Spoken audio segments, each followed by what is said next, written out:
to New York in about 1984 and I had a show in the East Village at a gallery called Civilian Warfare.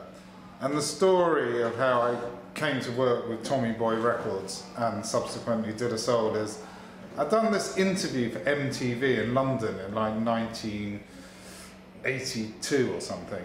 And I was walking down the street in the East Village and the director remembered me, and his name was Mark Pellington. He came to the exhibition and he said, "Oh, I really want you to work on this music video," which was like a new kind of format really.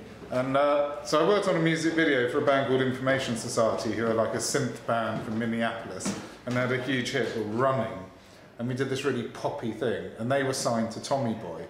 Tommy Boy was run by Tom Silverman and Monica Lynch. And they asked us to work with De La Soul.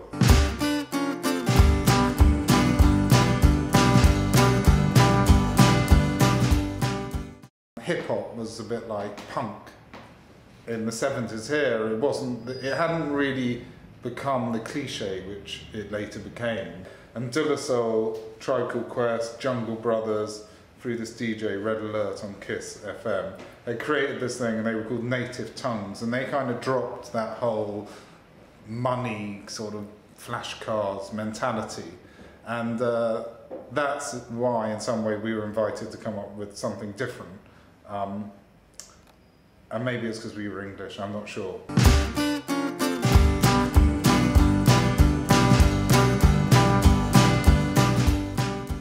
To get to this was I actually remember, I lived downtown just off Canal Street, and they came to our loft and we literally laid them on the floor. I did this mock-up first. But no, I guess, well, we laid them on the floor and they had to look up, but the camera had to be in the middle. But in order to do that, the camera was on one side and had to lean right over and almost falling on top of them and holding the ladder still. So it was pretty chaotic. And then they went away and we came back with this. This is actually the sketch. And Tom Silverman really liked it.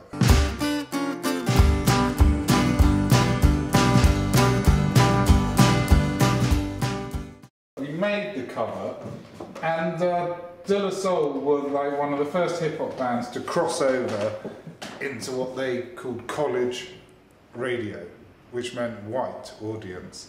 And they became, for a hip-hop act, just huge.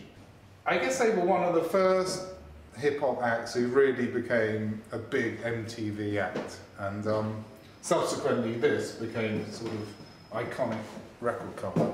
It was very different for the culture. And then they ran with it, with all the 12 inches that came off the album. And then the band, felt, I guess, it kind of swallowed them up. So on their next release, they totally dropped it. So, which in a way makes it stronger, because it had a moment, which was 1989. I don't know when their second record was called De La Soul Is Dead. They just wanted to reject this, and they wanted to become much more kind of a hip-hop act, and they probably regret it now. They wanted to drop being so commercial or successful. But for me, it was just an amazing moment. But of course, at the time, it wasn't so significant as it's like now, however many years later, because it was just a record cover. It's only now that people talk about this record as being, seminal, and the sleeve, not just the music, the sleeve. So it's good to be part of that.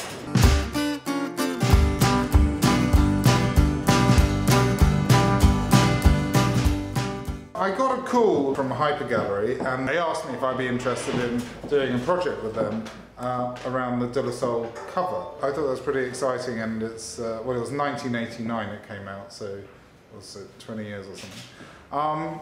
And they came over and we spoke, and they wanted to, do a really sort of sympathetic job. So we did an edition of 60. We did a G-clay print from the original photograph, which I have. And then we did this multiple silkscreen layers to reproduce the really vivid fluorescent colours and it was difficult to reproduce the kind of original aesthetic, but we have done, and I'm really pleased with the results.